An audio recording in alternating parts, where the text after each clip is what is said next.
Bonjour à tous et bienvenue sur Maroc 24, votre source d'information sur l'actualité politique et économique du Maroc. Aujourd'hui, le vendredi 24 mars 2023, on va décrypter la situation autour de la candidature maroco-ibérique pour l'organisation de la Coupe du Monde de football 2030 et les tentatives du front séparatiste du Polisario de faire pression sur les gouvernements espagnols et portugais. Alors que se passe-t-il exactement? Pour en savoir plus, je vous invite à regarder l'intégralité de la vidéo.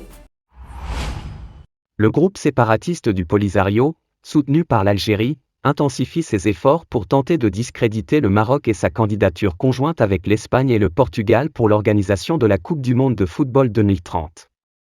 Malgré les tentatives du Polisario de mobiliser ses relais en Europe, les chefs de gouvernement espagnols et portugais ont exprimé leur soutien à la candidature maroco-ibérique. Des médias ibériques ont rapporté que l'Association d'amitié Portugal-Sahara occidental a adressé une lettre au président de la Fédération portugaise de football, Fernando Gomes, condamnant l'intégration du Maroc dans le dossier hispano-portugais. L'ONG a accusé le Maroc d'occuper illégalement le Sahara marocain et de violer les droits de l'homme. De plus, elle a reproché au Maroc de faire chanter d'autres pays en utilisant les routes des migrants et de la drogue.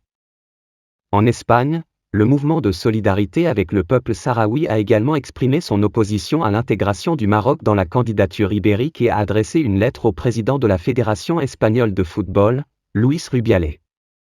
Ils estiment que le Maroc ne respecte pas les droits de l'homme, et appellent la Fédération royale espagnole de football à reconsidérer cette proposition.